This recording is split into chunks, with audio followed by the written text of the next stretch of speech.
Okay ji, Bismillahirrahmanirrahim and Assalamu alaikum to all of you. In last lecture we were discussing about human resource management. हमने human resource management process को discuss किया था. आप लोगों को show भी कर देता हूँ लास्ट लेक्चर में हमने कहाँ पे एंड किया था जी. Just a second please. हम बेसिकली बात कर रहे थे जी कि ह्यूमन रिसोर्स मैनेजमेंट के अंदर डिफरेंट प्रोसेसेस होते हैं कि जब आप ऑब्वियसली ह्यूमन रिसोर्स डिपार्टमेंट की प्लानिंग कर रहे होते हैं तो आपको सबसे पहले ह्यूमन रिसोर्स प्लानिंग, फिर सिलेक्शन, फिर डी रिक्रूटमेंट और फिर इसी तरह से आपको जो वो उनको सिलेक्शन करने के बाद फिर आपको इंट्रोड्यूस करवाना है ऑर्गेनाइजेशन के अंदर. फिर उसके बाद जो वो इसको प्लीज़ साइलेंट कीजिएगा. फिर इसी तरह से आप लोगों ने उनकी ट्रेनिंग्स करनी है और उनकी परफॉर्मेंस मैनेजमेंट जो वो इसके ऊपर आप लोगों ने जो वो सीखा था. फिर इसके बाद हमने कहा था कि उनका करियर डेवलपमेंट कैसे करना है. इन चीज़ों के ऊपर हमने बात की थी लास्ट लेक्चर के अंदर. सो ये जो था इसको हमने बोला था जी HRM process, human resource management process. वो डायग्राम है आपके सामने जो वो अगेन से ये आपकी स्क्रीन के ऊपर इस वक्त नज़र आ रही होगी. सबसे पहले था human resource planning, then recruitment, then selection, then identifying and selecting competent employees, then orientation, then training, then performance management, and then compensation and benefits, and then career development. ये प्रोसेस था जिसके ऊपर हम डिस्कस कर रहे थे last lecture के अंदर. हमने जो वो इसको जो वो एक ओवरव्यू किया था, इसका जो वो डिस्कशन की थी. इनको डिटेल के साथ डिस्कस करते हैं जी ह्यूमन रिसोर्स के ऊपर. जो वो आज का लेक्चर अगेन जो वो ह्यूमन रिसोर्स मैनेजमेंट के ऊपर ही होगा. सो ये कुछ नेक्स्ट स्लाइड्स हैं, लॉज हैं, ये मैं स्किप कर रहा हूँ जस्ट बिकॉज कि ये पाकिस्तानी लॉज नहीं है. इस वजह से आपको पाकिस्तानी लॉज को देखना पड़ता है ह्यूमन रिसोर्स जब आप प्लान कर रहे होते हैं. तो इस वजह से इनको जो है वो बीच में से स्किप कर रहा हूँ. तो सबसे पहले जब हम ह्यूमन रिसोर्स मैनेजमेंट प्रोसेस की बात करते हैं तो पहला स्टेज यही था human resource planning. That what is human resource planning? Human resource planning is basically ensuring that the organization has the right numbers and kind of capable people in the right places and at the right times. इसके लिए एक short सी quotation जो है वो मैंने last lecture के अंदर बताई थी कि right person for the right job. जी बेटा, आपको स्लाइड शो हो रही? स्लाइड नहीं शो हो रही, बाकी सबको हो रही?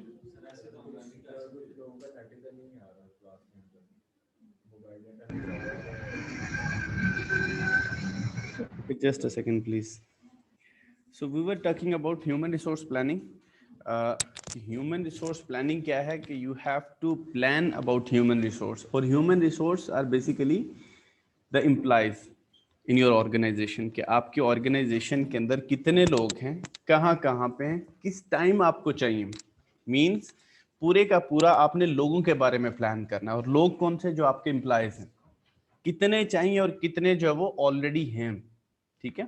इसके लिए सिंपल कोटेशन आपने माइंड में रखनी है, right person for the right job at the right time. अगर एट द राइट टाइम नहीं होगा फिर भी प्रॉब्लम होगी. So human resource planning it ensures that the organization has the right number and the kinds of. अब ये जो right number है ना, राइट नंबर बेसिकली एसोसिएट करता है आपकी रिक्रूटमेंट और डी रिक्रूटमेंट दोनों ऑप्शंस को. पता है ये पिक्चर के अंदर मैं दोबारा से प्रीवियस स्लाइड के अंदर आपको दिखाता भी हूँ कि वहाँ पे दोनों ऑप्शंस थी, रिक्रूटमेंट भी और डी रिक्रूटमेंट भी, जब आप ह्यूमन रिसोर्स प्लानिंग कर रहे थे. यहाँ पे अगर आप देखिएगा रिक्रूटमेंट और डी रिक्रूटमेंट दोनों ऑप्शंस आपको नजर आ रही हैं. जस्ट बिकॉज कि you have to identify the right numbers. कि अगर आपके पास एम्प्लॉयज कम हैं तो आपको रिक्रूटमेंट करनी है, और अगर आपके पास नंबर्स ऑलरेडी ज्यादा हैं तो आपको फिर क्या करनी है? D recruitment. मीन्स आपको निकालना है, लोगों को कम करना है. ठीक है. आपको एक्सेस चार्जेस पड़ रहे होंगे, आपको कॉस्ट ज्यादा पड़ रही होगी, आपको जो वो आप लॉस में जा रहे होंगे just because of you have to pay them. आपको उनको पे करना है. सो दोनों ऑप्शंस आपके पास होती है, recruitment and de recruitment. So human resource planning is to identify the numbers. आपको नंबर्स आइडेंटिफाई करने हैं कि कितने कम हैं या कितने ज्यादा हैं. ठीक है. सो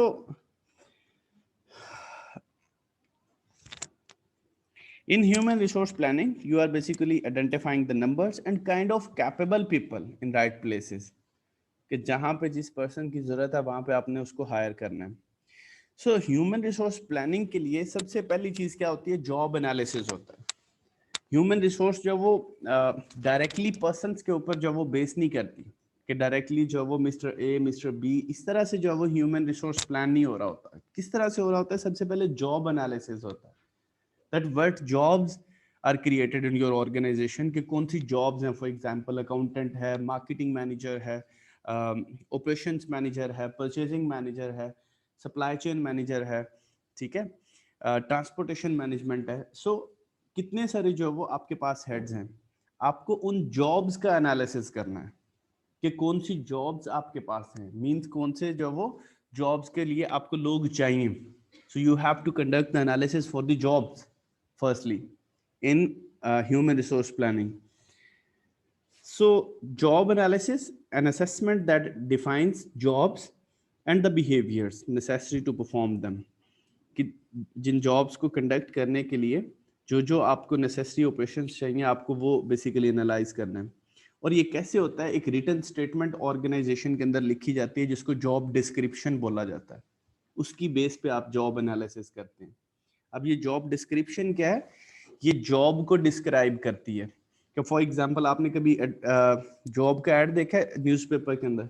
वहां पे आप देखिएगा कि वहां पे लिखा होता है कि जी ये वाली जो वो आपके जो बेसिकली टास्क टू डू जिसको बोलते हैं आप, कि कौन कौन से काम आपने करने हैं आफ्टर हायरिंग.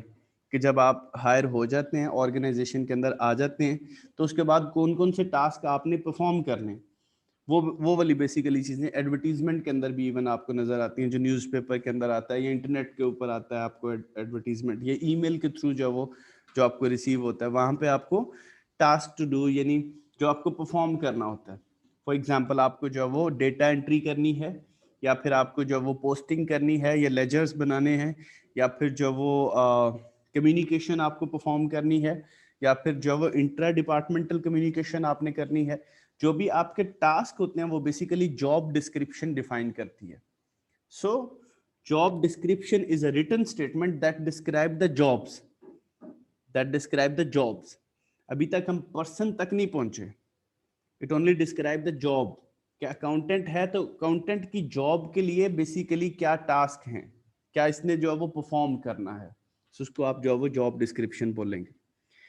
देन उस स्पेसिफिक पोजीशन के लिए जो स्पेसिफिक पर्सन आपको चाहिए होगा, उसकी क्या क्वालिफिकेशन होगी, कितना एक्सपीरियंस होएगा, वो जॉब स्पेसिफिकेशन के अंदर आपको जो वो ये भी रिटन स्टेटमेंट है. ये ऑर्गेनाइजेशन के एसओपीज के अंदर जो वो लिखी होती है. It is a written statement of minimum qualification. जैसे फॉर एग्जांपल आपकी प्राइम मिनिस्टर की पहले कभी होता था मेरे ख्याल से बीए क्वालिफिकेशन जो वो मिनिमम इसकी होती थी. अब पता नहीं है कि नहीं है अभी कि नहीं है. मेरे ख्याल से जो वो बीए क्वालिफिकेशन मिनिमम. अब जो वो क्या है, दिस इज जॉब स्पेसिफिकेशन. तो उससे एक स्पेसिफिक पोजीशन के लिए कितनी मिनिमम जो वो आपकी क्वालिफिकेशन रिक्वायर्ड है. इसी तरह से एक इंजीनियर के लिए फॉर एग्जांपल अगर जो वो मिनिमम क्वालिफिकेशन रिक्वायर्ड है जी बीएससी सिविल इंजीनियर या एमएससी सिविल इंजीनियर रिक्वायर्ड है, तो this is minimum qualification for that job. ठीक है. सो या फिर एक अकाउंटेंट के लिए जो वो बीकॉम चाहिए या एमकॉम चाहिए या एमएससी अकाउंटिंग एंड फाइनेंस चाहिए.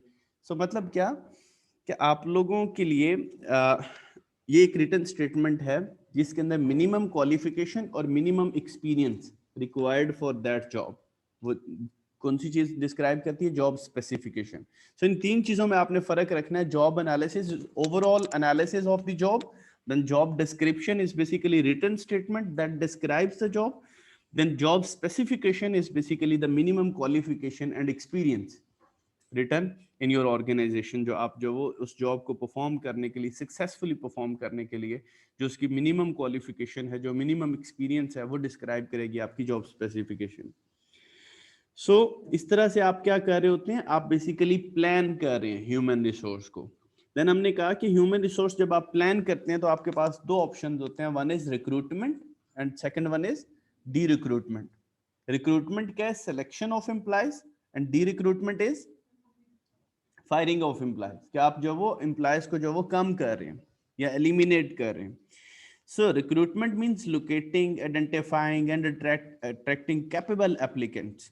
कि आप जो right person for the right job है उनको आप जो वो सर्च आउट कर रहे हैं, उसको आप रिक्रूटमेंट बोलते हैं, या जिसको आप सिलेक्शन प्रोसेस बोल सकते हैं. Then de recruitment is basically reducing an organization's workforce. आप उसको कम कर रहे हैं, एलिमिनेट कर रहे हैं, कुछ जो वो एम्प्लॉयज बीच में से फायर कर रहे हैं, तो उसको डी रिक्रूटमेंट बोला जाएगा. दोनों ऑपोजिट वर्ड है, रिक्रूटमेंट एंड डी रिक्रूटमेंट. कुछ जो वो रिक्रूटिंग सोर्सेज जो वो आपको नेक्स्ट स्लाइड के अंदर जो वो ये नजर आएंगे कि आप कहाँ कहाँ से जो वो सोर्स कर सकते हैं, कहाँ कहाँ से उन्हें लोकेट कर सकते हैं, मींस कहाँ कहाँ से आपको मिल सकते हैं, फाइंड आउट कैसे करेंगे एम्प्लॉयज को, कैसे आप जो वो, क्योंकि आपको डायरेक्टली जो वो एम्प्लॉयज का नहीं पता होता. इवन इन लार्ज ऑर्गेनाइजेशन जिस ज्यादा जो वो डिलेमा होता है कि आपको जो वो डिफरेंट पोजीशंस के लिए लोग रिक्वायर्ड होते हैं, तो आपको इन सोर्सेज से कांटेक्ट करना पड़ता है. ठीक है, आप जो वो डायरेक्टली एम्प्लॉयज तक जो वो ऑर्गेनाइजेशन नहीं पहुंच सकती. वो कैसे सर्च आउट करेगी? इन सोर्सेज के थ्रू. और वो कौन कौन से सोर्सेज हैं? First one is internet source, और ये एक बहुत बड़ा सोर्स है कि आप इंटरनेट, जैसे अब आपने देखा होगा rosie.pk, ठीक है, jobs.com, इसी तरह से bath.com और कई सारे ऐसी वेबसाइट हैं जो आपके इंटरनेट सोर्सेज के ऊपर जो वो आपको इसी तरह से इंटरनेट के ऊपर ही आपको paperpk.com जो वो जहाँ पे आपको डेली न्यूज़पेपर की जो वो एड्स मिल जाती हैं. ठीक है, और डिफरेंट ई पेपर्स भी जो वो, इवन न्यूज़पेपर की अब जो वो advance form with the help of internet. तो ये क्या है कि दीज आर इंटरनेट सोर्सेज कि जहां से आप जो वो लार्ज नंबर ऑफ एम्प्लॉयज को अट्रैक्ट कर सकते हैं, क्योंकि एक वन क्लिक के ऊपर आप मिलियन ऑफ पीपल्स तक जो वो आप पहुंच रहे हैं. ठीक है, क्योंकि इंटरनेट की रेंज जो है वो सबसे ज्यादा है, सबसे जो वो कवरेज इसकी ज्यादा है. तो इस वजह से क्या है कि आप जो वो बहुत बड़े एक नंबर तक जो वो आप पहुंच सकते हैं और इमीडिएटली आप जो वो फीडबैक ले सकते हैं.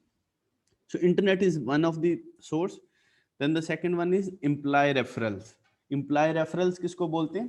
जैसे for example if I am doing job in GIFT University और मुझे जो वो एचओडी कहते हैं कि हमें जो वो एक जो वो टीचर जो वो रिक्वायर्ड है अकाउंट्स के स्पेशलाइजेशन का.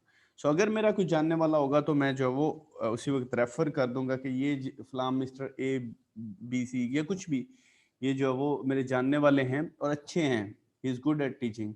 सो ये क्या होगा? ये इम्प्लॉय रेफरल्स है कि मैंने रेफर कर दिया. ठीक है, सो इस तरह से भी जो वो ऑर्गेनाइजेशन के अंदर जो ये वैकेंसीज को जो वो फिल किया जाता है, एम्प्लॉयज को सर्च आउट किया जाता है. सो क्या करते हैं कि आप एम्प्लॉयज को जो वो उस जॉब के बारे में नॉलेज दे देते हैं, मीन्स आप उनको बता देते हैं और आप उनको इन्फॉर्मेशन दे देते हैं कि ये वाली जॉब है, इसके लिए हमें जो वो एक पर्सन चाहिए, ये जितने भी जो वो पोजीशंस हैं. सो आप लोगों का अगर कोई जानने वाले हैं या आप किसी को रेफर करना चाहते हैं तो आप कर सकते हैं. अब इसका फायदा ये होता है कि आपकी जो वो स्ट्रॉन्ग कैंडिडेट्स आपके सामने आते हैं, क्योंकि वहाँ पे कंपटीशन जो वो अराइज हो जाता है. और दूसरी साइड पर डिसएडवांटेजेस भी जो वो साथ लिखे हुए हैं कि it may not increase the diversity and mix of employees. क्योंकि फॉर एग्जांपल अगर यहाँ से जो वो लोकेट करना होगा और हम अगर एम्प्लॉय रेफरल्स के थ्रू ही जो वो सर्च आउट करेंगे, तो इससे क्या होएगा कि गुजरांवाला के लोग ही जो वो ज्यादातर इन पोजीशंस के ऊपर आएंगे, क्योंकि एम्प्लॉय रेफर किए जा रहे हैं. लेकिन जब आप इंटरनेट सोर्स के थ्रू अप्रोच करेंगे या न्यूज़पेपर के थ्रू अप्रोच करेंगे, तो वहां पे तो शायद चांसेस ये हैं कि पूरे पाकिस्तान से जो वो लोग अप्लाई भी कर सकते हैं और आ भी सकते हैं. सो डाइवर्सिटी आएगी. जब जितनी बड़ी रेंज के अंदर जाएंगे आप, उतनी डाइवर्सिटी बढ़ेगी. मीन्स मुख्तलिफ जगहों से लोग आएंगे, डिफरेंट डिफरेंट नॉलेज जो वो इकट्ठे होंगे. जब आप एम्प्लॉय रेफरल्स के ऊपर जाते हैं तो क्या होता है कि आपकी डाइवर्सिटी कम होती है, डिक्रीज होती है, कि आपको जो वो वहाँ पे जो वो लोकेलिटी के अंदर ही जो है वो लोग आपको मिलते हैं. सो एक सोर्स जो है वो एम्प्लॉय रेफरल है. देन इसी तरह से कंपनीज वेबसाइट के, कंपनी की वेबसाइट के ऊपर एक जॉब पोर्टल होता है. ठीक है, या करियर का पोर्टल होता है वहाँ पे. ठीक है, आप वहाँ पे जो वो एडवर्टीजमेंट देके आप जो वो लोगों को अट्रैक्ट कर सकते हैं. इसी तरह से कॉलेज रिक्रूटिंग होती है यूनिवर्सिटीज़ के अंदर और कॉलेजेस के अंदर और स्कूल्स के अंदर जो वो जॉब फेयर्स होते हैं. वहाँ पे जाके आप जो वो लोगों को अट्रैक्ट कर सकते हैं, आप उनसे जो वो एप्लीकेशंस जो वो ले सकते हैं. देन इसी तरह से प्रोफेशनल रिक्रूटमेंट होती है, जैसे इंडस्ट्री के अंदर आप टेस्ट जो वो कंडक्ट करके या फिर जो वो इंटरव्यूज कंडक्ट करके, जिस तरह से प्रोफेशनल तरीक़ेकार होता है रिक्रूटमेंट का, सो वैसे आप जो वो उस तरह से भी कर सकते हैं. So there are many basically sources जहाँ से आप जो वो एम्प्लॉयज को रिक्रूट कर सकते हैं. Internet, employee referrals, company websites, college recruiting, या इसको यूनिवर्सिटी या डिपार्टमेंट्स या स्कूल्स भी आप बोल सकते हैं. देन इसी तरह से professional recruitment organization. Company website भी इंटरनेट के अंदर ही है, लेकिन इंटरनेट सोर्स आप अपनी वेबसाइट के अलावा सारी वेबसाइट्स के ऊपर फेंक रहे हैं. जैसे paperpk.com कोई जॉब नहीं देता, ठीक है. वो क्या करता है, वो सारी सोर्सेज से जॉब्स इकट्ठे करके एक प्लेटफॉर्म पे ले जाता है, ठीक है. जो कंपनी की वेबसाइट होती है वहां पे एक जॉब पोर्टल होता है, या करियर डेवलपमेंट या करियर डिपार्टमेंट का एक जो वो पोर्टल होता है, अपनी ही वेबसाइट. जैसे गिफ्ट की जो वो अपनी वेबसाइट है, वहां पे करियर्स के नाम से एक पोर्टल होगा. सो ये क्या है कि कंपनी वेबसाइट. अगर यही गिफ्ट की एड paperpk.com पे पड़ी होगी तो it means this is internet source, ठीक है. सो देन ये लास्ट वन जो लिखा हुआ है प्रोफेशनल रिक्रूटिंग ऑर्गेनाइजेशन, इसमें एक मेथड ये होता है कि ये आप डिफरेंट ऑर्गेनाइजेशंस हैं जो रिक्रूटमेंट करती हैं on the behalf of your organization, on the behalf of your organization. जैसे rozipk.com है, इसी तरह से mustaqbil.com है.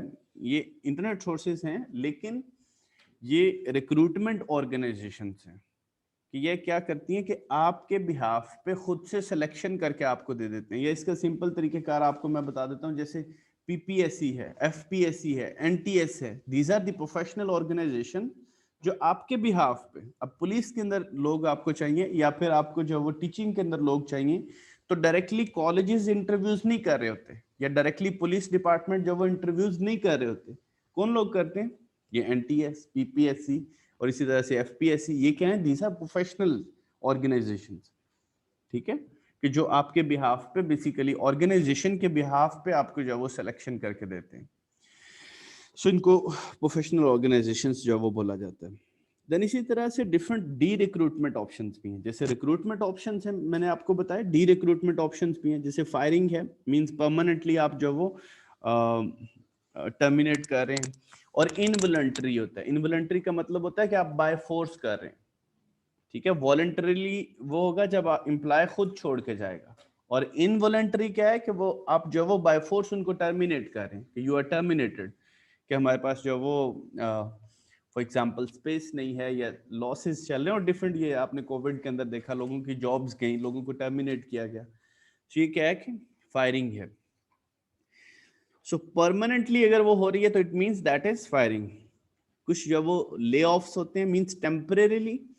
इनवॉलंटरी टर्मिनेशन, ये टेम्परेरी तौर पे, जैसे कोविड की मैंने एग्जांपल दी, तो कोविड के बाद अगर वो सिचुएशन दोबारा से वापस आ गई है, बिजनेस की उसने कवर कर लिया है, कि वो दोबारा से पेस के अंदर आ गया और दोबारा से भी वो उनको हायर कर सकते हैं. सो टेम्परेरीली कुछ ऑर्गेनाइजेशंस ने निकाला कि जी आपको 4 महीने के लिए या 5 महीने के लिए हम निकाल रहे हैं, तो this is what we call layoffs, कि आप जो वो कुछ अरसे के लिए अपने ऊपर से बर्डन कम कर रहे हैं. देन इसी तरह से एट्रिशन, नॉट फिलिंग ओपनिंग्स के कुछ जो वो क्या होता है, ये जब एम्प्लॉयज रिटायर हो जाते हैं, कि कुछ जो वो नेचुरल डेथ हो जाती हैं ऑर्गेनाइजेशंस के अंदर, वैकेंसीज जो वो खाली हो गई हैं, वैकेंट हो गई, तो वो विलिंगली ऑर्गेनाइजेशंस क्या कर रही होती है, उनको फिल नहीं कर रही होती, ठीक है. उन पोजीशंस को वैकेंट ही रहने देती है कि अब अच्छा है, जो खाली हो गई हैं सीट्स, इनकी अब हमें जरूरत कम थी, कि ये हमारे ऊपर बर्डन थे. इसकी एग्जाम्पल ऐसे है कि जैसे पाकिस्तान ये है, पाकिस्तान स्टील मिल्स है, ये अब जो वो वर्किंग कंडीशन के अंदर नहीं है, मतलब लॉसेस के अंदर ही जाई जा रही है. वहां से जितने भी लोग रिटायर होते हैं ना, वो दोबारा से उन पोजीशंस के ऊपर हायरिंग नहीं करते. अब क्यों नहीं करते? जस्ट बिकॉज कि अब उनको जरूरत नहीं है. सो पहले वालों को निकाल नहीं पा रहे, क्योंकि वो डिफरेंट पॉलिटिकल और जो वो यूनियंस के इश्यूज जो वो वहां पे आ जाते हैं एम्प्लॉयज के. लेकिन वो उन जो वो सीट्स को दोबारा से क्या करते हैं, रीओपनिंग नहीं करते उनकी. तो इस वजह से इसको आप बोलते हैं एट्रिशन. Then transverse. ट्रांसफर्स भी जो वो एक सॉर्ट ऑफ डी रिक्रूटमेंट है, कि आपको फॉर एग्जांपल इधर गुजरांवाला ब्रांच के अंदर जो वो आपको लोग कम रिक्वायर्ड हैं और दूसरी किसी ब्रांच के अंदर आपको लोग चाहिए, तो आप क्या करते हैं, ट्रांसफर्स कर देते हैं। आप जो वो उनको परमानेंटली या फिर टेम्परेरीली, दोनों तरह से आप जो वो उनको भेज सकते हैं। सो आप उनको मूव कर देते हैं अपने एम्प्लॉयज को। देन इसी तरह से रिड्यूस वर्क वीक्स, के आपके जो वर्क वीक्स होते हैं आप उनको कम कर देते हैं। कि फॉर एग्जांपल पहले अगर फुल कैपेसिटी के अंदर एक एम्प्लॉय 50,000 अर्न कर रहा था, तो अब उसके जो वो वर्क वीक्स कम करके या उसके वर्किंग आवर्स कम करके अब वो जो वो थोड़े कम कमा लेगा, लेकिन कमाता रहेगा, ठीक है, उसकी जॉब चलती रहेगी। तो ये भी एक जो वो डी रिक्रूटमेंट का ऑप्शन है कि आप बेसिकली ये डी रिक्रूटमेंट कर क्यों रहे होते हैं, क्योंकि आप अपना बर्डन कम करना चाहते हैं। ऑर्गेनाइजेशन का बर्डन जो आपके ऊपर जो वो एम्प्लॉयज का बर्डन अब ज्यादा हो गया, आपकी कॉस्ट इंक्रीज कर रही है, सैलरीज इंक्रीज कर रही हैं, तो इस वजह से आप उसको कम करना चाहते हैं, तो एक ऑप्शन ये भी हो सकता है। देन अर्ली रिटायरमेंट, जिनको गोल्डन शेक हैंड्स भी बोलते हैं, कि आप जो वो गोल्डन शेक हैंड्स दे देते हैं एम्प्लॉयज को, मींस आपकी जो वो फॉर एग्जांपल रिटायरमेंट एज है 60 इयर्स, ठीक है, सो आप उनको जो वो 50 पे 40 पे जो वो आप उनको अर्ली जो वो पेंशन प्लान्स या फिर उनको बेनिफिट्स कुछ देके, कुछ जो उनको इंसेंटिव्स देके आप क्या करते हैं, रिटायरमेंट दे देते हैं। सो इसको बोलते हैं आप अर्ली रिटायरमेंट। सो नेक्स्ट है जी जॉब शेयरिंग, कि आप जब वो एक पोजीशन को डिवाइड कर देते हैं दूसरी जो वो दो लोगों के बीच में। मींस फॉर एग्जांपल अगर जो वो पहले एक बंदा काम कर रहा था, फॉर एग्जांपल 8 घंटे की शिफ्ट लगा रहा था, अब उसी 8 घंटे के ऊपर आप 2 लोग डिप्लॉय कर देते हैं कि अब लोग ज्यादा हैं, सैलरीज ज्यादा है, तो इस बर्डन को कम करने के लिए हम क्या करते हैं, दोनों को 4-4 घंटे दे देते हैं। सो पार्शली डिवाइड कर देते हैं, आप जॉब शेयर कर देते हैं, एक ही जॉब को आपने शेयर कर दिया 2 लोगों के बीच में।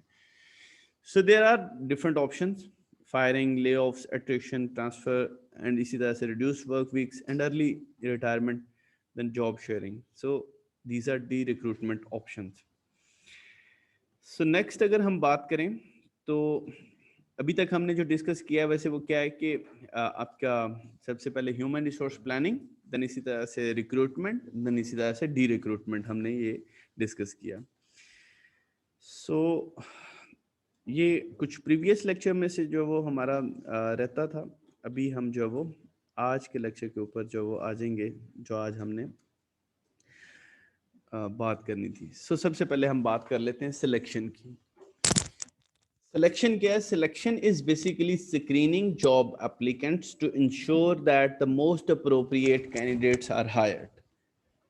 जैसे आप लोगों ने डिसीजन मेकिंग प्रोसेस पढ़ा था ना जी, डिसीजन मेकिंग प्रोसेस में आपने क्या किया था, चूजिंग अमंग अल्टरनेटिव्स, कि you were choosing among alternatives, कि आपके पास 2 या 2 से ज्यादा ऑप्शंस हैं, तो आप उनमें से चूज करते हैं, तो आपने क्या किया, डिसीजन मेकिंग करनी। So this selection is sort of decision making, कि आप being a responsible person in the organization, आपको फॉर एग्जांपल अगर सिलेक्शन करनी है, तो आपने 2 और मोर अल्टरनेटिव्स में से आप क्या करते हैं, आप बेसिकली डिसीजन मेकिंग कर रहे होते हैं, आप स्क्रीनिंग कर रहे होते हैं। स्क्रीनिंग बोलते हैं शॉर्ट लिस्टिंग।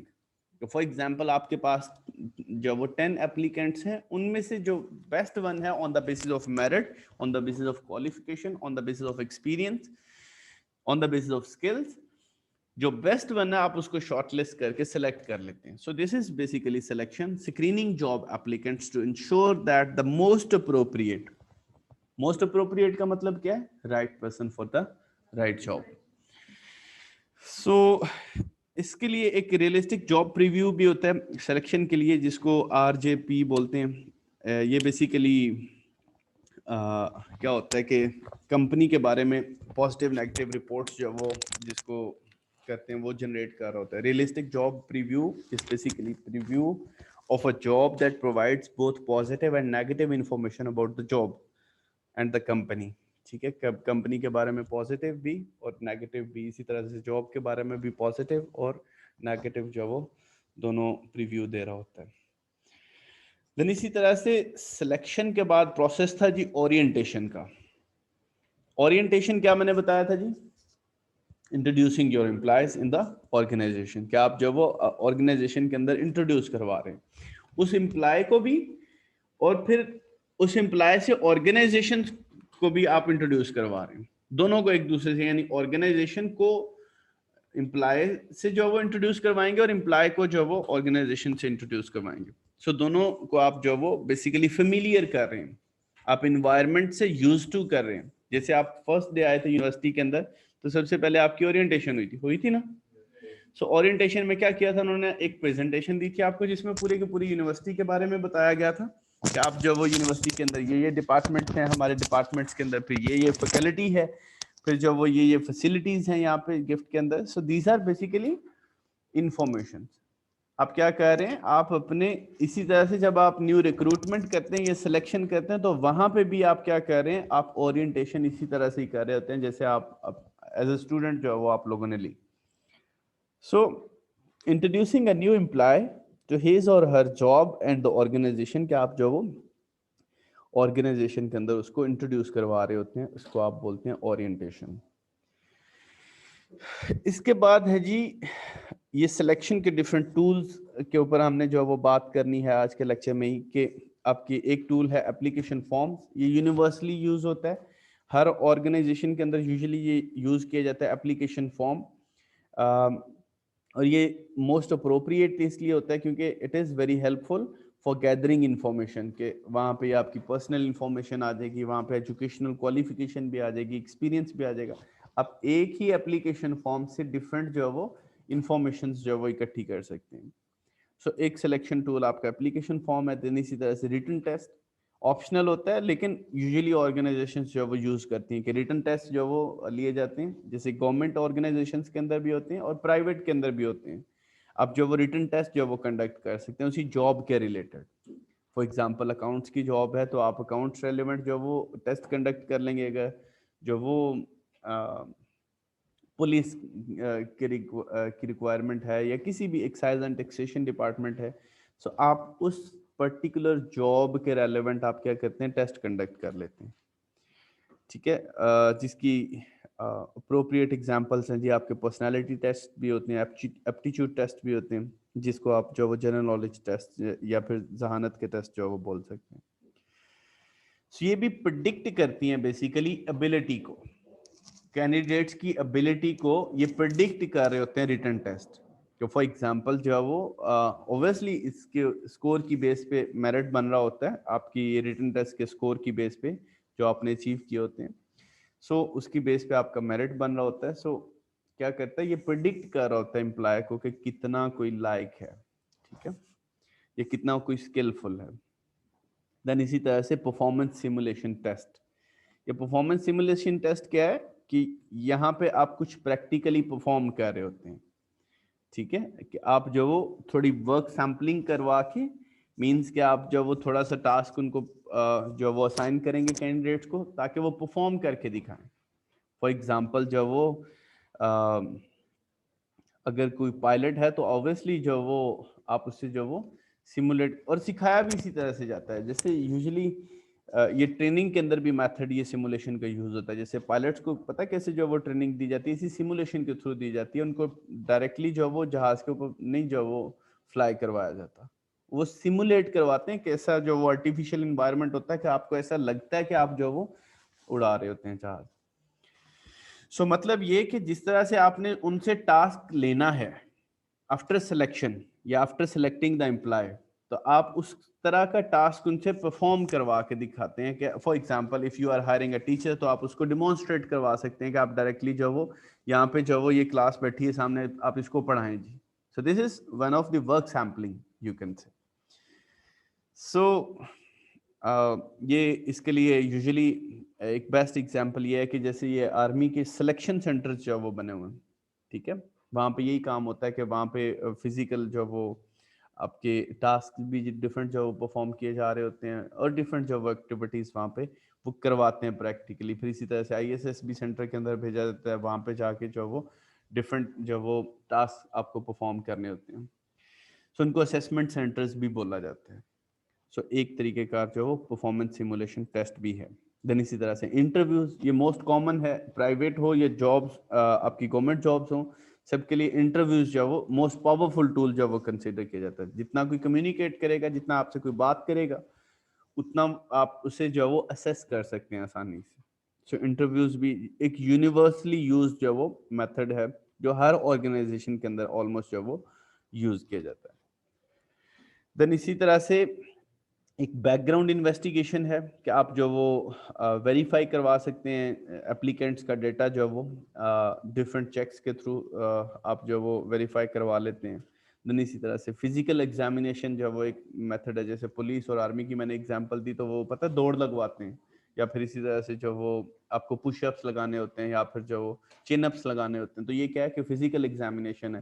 देन इसी तरह से आपकी हाइट मेजर की जा रही होती है, देन इसी तरह से आई टेस्ट किए जा रहे होते हैं। So this is what we call physical examination, कि अगर आपकी जॉब नेचर रिक्वायरमेंट जो वो इस तरह से है कि आपको जो वो कुछ फिजिकली परफॉर्म करना है, या आपको जो वो किसी के पीछे दौड़ना पड़ सकता है, तो आपको फिर ऑब्वियसली वो दौड़ लगवाएंगे वहां पे। सो फिजिकल एग्जामिनेशन भी एक जो मेथड है।